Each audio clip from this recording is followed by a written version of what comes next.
అలాగే సినిమా వాళ్ళు వస్తారు పోతారు, వాళ్ళు ఏం చేయలేరు అనుకున్న పవన్ కళ్యాణ్ గారు దాదాపు 15 సంవత్సరాలుగా గెలిచినా ఓడినా ఇక్కడే ఉండి ఇవాళ రోజున కీ అయిపోయాడు. ఈ కూటమి రావడానికి ముఖ్య కారణంలో చెప్పాలంటే అది ఆయనే తీసుకున్న లీడ్ అండి. చంద్రబాబు నాయుడు గారిని ఒప్పించుకున్నారు, అక్కడికి వెళ్ళి మోడీ గారిని ఒప్పించారు. వచ్చే ప్రభుత్వ వ్యతిరేక ఓటును చీల్చుకోకూడదు, మనం ఒకే ఇదిగా రావాలి అని చెప్పి చేసి ఎంత ఎక్సలెంట్గా చేశారో, మోడల్ లాగా చేశారు కూటమి అనేదాన్ని. దానికి పూర్తిగా పవన్ కళ్యాణ్ గారిని చేయాలి. తర్వాత లోకేష్ గారు యంగ్ జనరేషన్ రావాలి ఇక్కడి నుంచి, వీళ్ళందరూ కూడా ఇప్పుడు యంగ్స్టర్స్ రావాలి అంటే వాళ్ళకి చేయాలి, వాళ్ళకి అవకాశం ఇవ్వాలి. సార్ బాబు గారితో ఇంత క్లోజ్గా మీరు చాలా ఒక 40 ఏళ్ళు అనుబంధం కదండి, ఎప్పుడైనా ఆయన ఇలాగ కన్నీళ్ళు పెట్టుకున్న సంఘటన కానీ ఇంటర్నల్గా బాధపడిన సంఘటన కానీ ఎప్పుడు చూడలేదండి.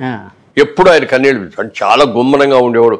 మనసులో ఏదైనా బాధ కలిగినా కూడా ఆయన లోపల పెట్టుకునేవాడు, మన దగ్గర నవ్వుతూనే మాట్లాడేవాడు తప్ప ఏ రోజున నాకు ఇది పరిస్థితి వచ్చింది ఏంటని కానీ ఇంకోటి కానీ ఓకే, ప్రజా నిర్ణయాన్ని మనం గౌరవించాలి, ప్రజలు ఓటేశారు, గౌరవిద్దాం, అలాగే బెస్ట్ ఆఫ్ లక్ చెప్పేవాడు. కానీ మొన్న జగన్మోహన్ రెడ్డి గారు చేసింది ఏంటంటే ఓడిపోయిందని తెలిసిన తర్వాత మీ ప్రెస్ వాళ్ళందరూ వెళ్ళి అడిగితే నేను ఇన్ని పనులు చేశాను, అన్ని పనులు చేశాను, నేను ఇంతమందికి డబ్బులు ఇచ్చాను, వాళ్ళందరూ ఏమైపోయారు, వాళ్ళ ఓట్లన్నీ ఏమైపోయినాయి. ఎప్పుడు కూడా ఒక నాయకుడు ఎవరన్నా ఓడిపోయినప్పుడు ఒకళ్ళిద్దరు అన్నారు అనుకో, అందులో కూడా కొంతమంది అన్నారు, కానీ ఈయన మాత్రం నేను ఇన్ని రకాలుగా డెవలప్ చేశాను, నేనేం చేసిన తప్పు, నన్ను ఎందుకు ఓడించారు అన్నాడే. కానీ ఎప్పుడు కూడా ఎందుకంటే బెస్ట్ ఆఫ్ లక్ అండి, ప్రజా నిర్ణయాన్ని మేము శిరసావహిస్తున్నాం అని కొత్త గవర్నమెంట్కి బెస్ట్ ఆఫ్ లక్ చెప్తున్నాం. ప్రజల్ని జాగ్రత్తగా చూసుకుంటూ మీరు ఏమైతే ప్రమాణాలు చేశారో, మీరు ఏమైతే ఇస్తామని చెప్పారో అవన్నీ కూడా ఖచ్చితంగా చెయ్యండి, గుడ్ లక్ అని చెప్పేసి ఊరుకోవాలి. అంతేగాని నేను అది చేశాను ఇది చేశాను అని కళ్ళేమో నీళ్ళు పెట్టేసి ఇప్పుడు ఏమన్నా మళ్ళీ వెనక్కి వస్తుంది, ఎలక్షన్ రాదు కదా. తర్వాత ప్రపంచంలో ఎక్కడ జరిగింది ఇంకోటి జరిగింది, జగన్మోహన్ రెడ్డి గారు ఆయన 14 నెలలు జైల్లో ఉండి తిరిగి వచ్చాడు, బెయిల్ వచ్చింది.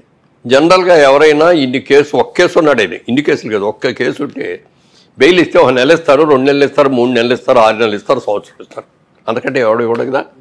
ఈయన 18 కేసులు ఉన్నాయి ఈయన మీద. 18 కేసుల్లో నెంబర్ 1 ముద్దా ఎవరంటే ఈయనే.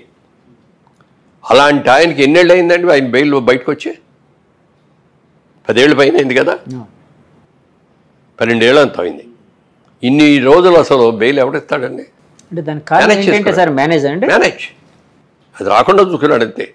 ప్రతిసారి ఢిల్లీ వెళ్ళినప్పుడల్లా ఏదో ప్రత్యేక హోదా తీసుకొస్తాడు, లేకపోతే ఈ డబ్బులు తీసుకొస్తాడు, అవి తీసుకొస్తాడు, ఇది తీసుకొస్తాడు అని ఆయన తెచ్చేది ఏమీ లేదు. తన కేసులు ఎలా ఆపుకోవాలి, ఎలా ఈ 5 ఏళ్ళు జగన్మోహన్ రెడ్డి గారు ఎప్పుడు ఢిల్లీ వెళ్ళినా తన కేసులు పని మీద సొంత పని మీద వెళ్ళారు తప్ప సార్. సో ఇలాంటి ఫ్యాక్టర్లన్నీ ఆయన ఓడించాయండి డెఫినెట్గా. మరి ఇవన్నీ కూడా ప్రతిదీ లెక్కేస్తారండి. వాళ్ళ ఎన్టీ రామారావు గారు రాజకీయాల్లో రాకముందు మన ఆళ్ళలో చూసుకుంటే 20% పేపర్ చదివేవారేమో, రాజకీయాలతో టచ్ ఉంది. 80% అసలు ఎవరికి టచ్ ఉండేది కాదు. అలాంటిది ఎన్టీ రామారావు గారు వచ్చిన తర్వాత ప్రతి వాళ్ళకిలో ఒక చైతన్యం వచ్చింది. రోజు మైక్ తీసుకెళ్ళి పెట్టండి, కూలి పని చేసే వాళ్ళ దగ్గర కూడా ధారాళంగా మాట్లాడేసేస్తారు. లేదండి, నేను చాలాసార్లు వెళ్ళినప్పుడు అద్భుతంగా మాట్లాడుతున్నారు, అద్భుతంగా మాట్లాడతారు. ఇద్దరు లేదు, రామారావు రాకముందు ఆ చైతన్యం లేదు ఎవరిలో. రాజకీయ చైతన్యం తీసుకొచ్చింది ప్రజల్లో, ముఖ్యంగా పేదవాళ్లలో ఎన్టీ రామారావు. ఆయన ఎంత నిజాయితీగా ఉన్నాడో అంత మించిన నిజాయితీతో చంద్రబాబు నాయుడు గారు కూడా ఉన్నారు. నందమూరి వారి కుటుంబం మీద కానీ, నందమూరి వారి పిల్లల్లో ఇప్పుడు బాలకృష్ణ గారిలో కానీ, చంద్రబాబు నాయుడులో కానీ ఏ రోజున ఏదైనా ఒక్క అవినీతి కేసు ఉందో ఒక్కడన్నా? గాలికి వెళ్ళే వాళ్ళు కేసులు పెట్టవచ్చు, నా మీద కూడా పెట్టవచ్చు. నాకు ఇంతవరకు నా మీద ఎప్పుడు ఏ విధమైన కేసులు లేవు. నీతిగా ఉన్నాం కాబట్టి, ఇన్నేళ్ళు బట్టి ఉన్నాం. రియల్ ఎస్టేట్లో ఉండి ఏమీ లేదు. ఇన్కమ్ ట్యాక్స్ డిపార్ట్మెంట్లో ఏ రోజున మాకు ఇది రాదు. అన్నీ కూడా పర్ఫెక్ట్గా కట్టేస్తాం మేము. అందుకని మేము మా మీదకి రావు. మరి అలాంటి ఆయన అన్ని కేసులు ఉన్న ఆయన ఇన్నేళ్ళు ఎలా ఉండగలిగాడండి? ఎలా మేనేజ్ చేశాడండి? ఏదైనా పాపం పడాలి, టైం రావాలి. ఇవాళ ప్రజలందరూ కూడా అది గుర్తించి, అది తెలుసుకొని, చేసిన తప్పులు తీసుకొని మనం యునానిమస్గా వేయాలన్నారు. ఎలక్షన్ అయిన తర్వాత కూడా ఎవరు ఇంత మెజారిటీ వస్తాయని ఎవరూ ఊహించలేదు సార్. బాబు గారు ఏమైనా ఊహించారా సార్ ఇలాంటి మెజారిటీ? బయటపడ్డా ఆయన ఎప్పుడు అంటే మీతో, అంటే మీ నాయకులు మీతో కానీ గెలుస్తాం మనం అన్నారే తప్ప మనకి ఎంత మెజార్టీస్ వస్తాయి, ఇన్ని సీట్లు వస్తాయి అనేది ఎవ్వరూ అలా చెప్పిన ఏకైక వ్యక్తి కేకే. కేకే సర్వీస్. అవును, కిరణ్ ఎంత బాగా మరి ఇదో తెలియదు కానండి, అతను కూడా కలుసుకోవాలని అనుకున్నాను. ఎంత బాగా చెప్పాడండి. లాస్ట్ టైం ఓడిపోయినప్పుడు జగన్మోహన్ రెడ్డి గెలిచినప్పుడు బాగానే ఇట్లాగే చెప్పాడు. అవునండి, ఆయనకి ఎన్ని సీట్లు వస్తాయి మేమే అనుకుంటున్నాం. చంద్రబాబు నాయుడు గారికి రాకుండా ఎవరు ఇస్తారు? 20 వస్తాయి. మీరు బోల్డన్ చేసామని చెప్పి ఈయన చంద్రబాబు నాయుడు గారు కూడా ఆ రోజులు అన్నారు, మనం పసుపు కుంకుమ ఇచ్చాం బోళ్ళ మందికి, ఎలక్షన్ ముందు 10,000 చెప్పి ఇచ్చాము, మహిళా ఓట్లన్నీ మనకు వచ్చేస్తాయన్నారు. కానీ ప్రజలు ఏమన్నారు తెలుసండి, ఆయన 10,000 ఇస్తే ఆయన సొంత డబ్బులు ఇచ్చాడా? గవర్నమెంట్ డబ్బులే కదా మాకు ఇచ్చింది. ఆయన ఏదైనా సొంత డబ్బులు ఇస్తే అప్పుడు ఆలోచిస్తాం దాని గురించి. ఎవరు సొంత డబ్బులు ఇస్తే వాళ్ళకి ఓటేస్తామన్నారు. ఇవాళ జగన్మోహన్ రెడ్డి గారు ఇచ్చింది ఆయన సొంత డబ్బులు ఇచ్చాడా? ఉంటే మీటర్ ఒక్కడమే కదా ఆయన చేసింది. మీటర్ ఒక్కడే రోజు దారిమటెళ్ళి రిక్షా వాడినో లేకపోతే కూలి పని చేసుకునే వాడిని పిలిచేవాడు, బాబు ఇదిగో ఇక్కడ నొక్కు అంటే నొక్కుతాడు. కానీ నొక్కటానికి డబ్బు ఎలా సంపాదించాలి, ఇన్కమ్ ఎలా తీసుకురావాలి, ట్యాక్స్లు ఎలా పెరగాలి, మన వాళ్ళకి కావాల్సిన అవసరాలన్నీ ఎలా తీరాలి, ఇవన్నీ తెలుసుకొని చేసేవాడే నిజమైన ముఖ్యమంత్రి తప్ప, ముఖ్యమంత్రి అంటే ఏంటి? ఇన్ని లక్షల మంది, మరి కోట్ల మంది, ఇవాళ ఇన్ని కోట్ల మంది యొక్క సమస్యల్ని, కష్టాలని, సుఖాలని, పిల్లల భవిష్యత్తుని తీర్చిదిద్దవలసిన ఒక పవిత్రమైన బాధ్యత ఉన్న వ్యక్తి ముఖ్యమంత్రిగా ఉండాలి. అలా ఉన్నవాళ్ళే ఉంటారు లాంగ్ మీటింగ్. సార్, మొన్న మధ్య ఒక మాట అయితే వినిపించిందండి, చంద్రబాబు గారు ఇప్పుడు సూపర్ 6 అని పెట్టి, అంటే జగన్మోహన్ రెడ్డి గారు ఇచ్చే పథకాల కంటే ఇంకా అద్భుతమైన పథకాలు ఎక్కువ డబ్బు ఇస్తామని చెప్పి జనాలకి, అంటే మేము ఫలానా పథకాలు అందించబోతున్నాం. ఇప్పుడు పెన్షన్ అనుకోండి 4,000, ఇప్పుడు 3,000 ఎంత వస్తుంది వృద్ధులకి పెన్షన్, 4,000 ఇస్తామన్నారు బాబు గారు. ఏప్రిల్ మే నెల నుంచి ఇచ్చేస్తామన్నారు. సో ఇలా రకరకాల సూపర్ 6 అని పెట్టారు, చాలా ఎక్కువ వెల్ఫేర్ అనేది ప్రకటించారు. అప్పట్లో వైసీపీ నాయకులు ఒక మాట అనేవారండి, అంటే మేము జగన్మోహన్ రెడ్డి గారు ఇస్తూ ఉంటే చంద్రబాబు గారు ఈ ఆంధ్రప్రదేశ్ని ఒక శ్రీలంకలా చేస్తున్నారు, ఒక సోమాలియాలా చేస్తున్నారు అని చెప్పి విమర్శించేవారు బాబు గారు. అలాంటిది ఇప్పుడు ఆయన మాకంటే ఎక్కువ పథకాలు ఎలా ఇవ్వగలుగుతారు?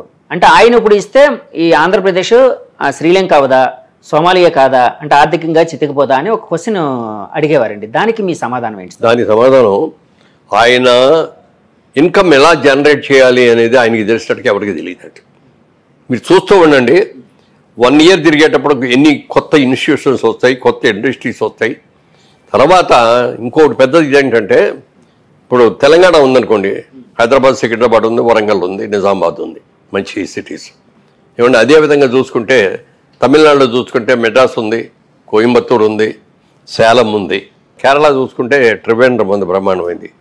మన కర్ణాటక పక్కన ఉన్న కర్ణాటక చూసుకుంటే వాళ్ళకి బెంగళూరు ఉంది, మైసూరు ఉంది. మనకి ఏముందండి? ఆంధ్రప్రదేశ్కి ఏముంది? ఒక సిటీ చెప్పండి. మీ నోటితో మీరు ఒక సిటీ చెప్పండి. హైదరాబాద్ మనకి ఆంధ్రప్రదేశ్లో ఏముంది? ప్రస్తుతానికి ఉన్న దాంట్లో అయితే విశాఖపట్నం ఒకటే అండి. విశాఖపట్నం కూడా, దాన్ని కూడా చంద్రబాబు నాయుడు గారే దానికి కంపెనీలు అయ్యింది తీసుకొచ్చి అక్కడ పెట్టించి, ఎందుకంటే దానికి ఒక అద్భుతమైన సిటీ వైజాగ్ అనేది. సముద్ర బొడ్డు బోల్డ్ అనేది ఆయనకి దాని మీద ఎన్ని ప్లాన్స్ ఉన్నాయో చెప్పడానికి లేదు. ఈ Visakhapatnam lot of pharmaceutical industries ఇప్పుడు బాగా ఉన్నాయి. అలాగే అక్కడ హార్బర్ మూలంగా హార్బర్ బాగా డెవలప్ చేసి ఇది చేస్తే ఇంకా అద్భుతమైన ఇతర దేశాలన్నింటికి కూడా ఇక్కడికి వచ్చి ఇక్కడ అన్లోడు లోడు చేసుకొని మళ్ళీ ఎవరు ఎక్కడికి వెళ్ళాలనేది ఇవన్నీ కూడా చేసే హబ్ లాగా, ఒక సెంట్రల్ హబ్ లాగా వైజాగ్ చేయడానికి కూడా అవకాశం ఉంది.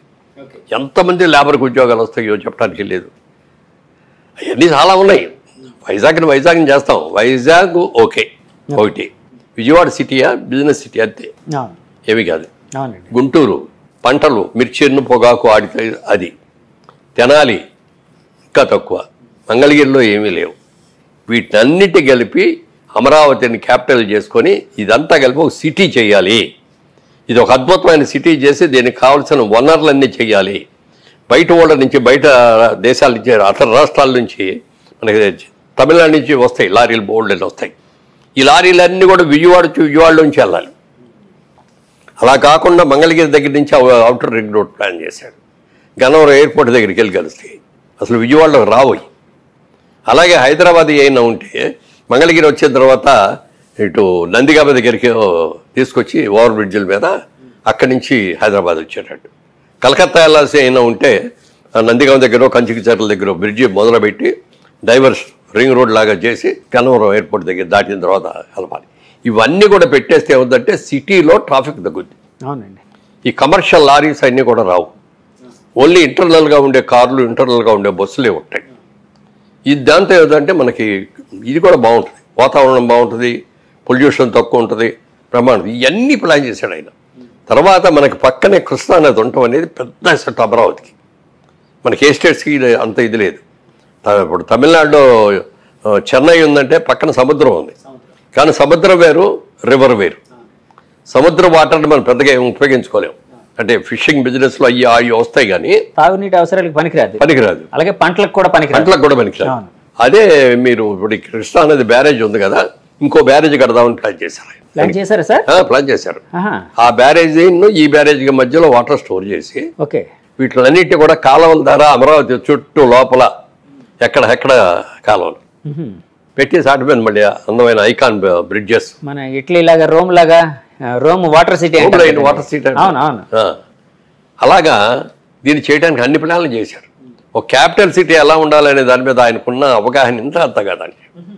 ఎంతమందికి అట్లా అమరావతిని సెలెక్ట్ చేయటమే గొప్ప అయితే, అమరావతిలో ఎలాంటి క్యాపిటల్ కట్టాలి అనే దాని మీద జపాన్ వాళ్ళని పిలిచారు, సింగపూర్ వాళ్ళని పిలిచారు, మలేషియా వాళ్ళని పిలిచారు. ఇంకా ఎవరైనా ప్లాన్స్ ఉంటే ఇవ్వండి అన్నారు. 1 సంవత్సరం 1.5 years ప్లాన్స్ ఫైల్ చేయడానికి పడుతుంది. ఎప్పుడు కూడా ప్లాన్స్ తయారు చేసేటప్పుడు తప్పుగా తయారు చేస్తే ఆ తర్వాత మీరు ఎంత చేసినా ఉపయోగపడదు. అవునండి.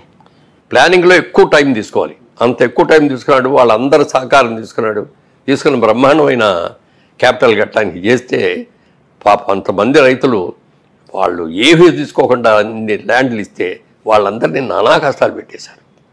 అమరావతి డెవలప్ చేస్తే చంద్రబాబు నాయుడికి పేరు వస్తుంది, కానీ నాకేం వస్తుంది అనుకున్నాడు. 3 రాజధానులు అని చెప్పి వైజాగ్లో పెడతాను నేను, ఇక్కడేమో ఊరిని శాసనసభ క్యాపిటల్ అని పెడతాను, లేకపోతే కర్నూలులోనేమో న్యాయరాజధాని అని పెడతాను అని చెప్పి 3 అవసరం అండి.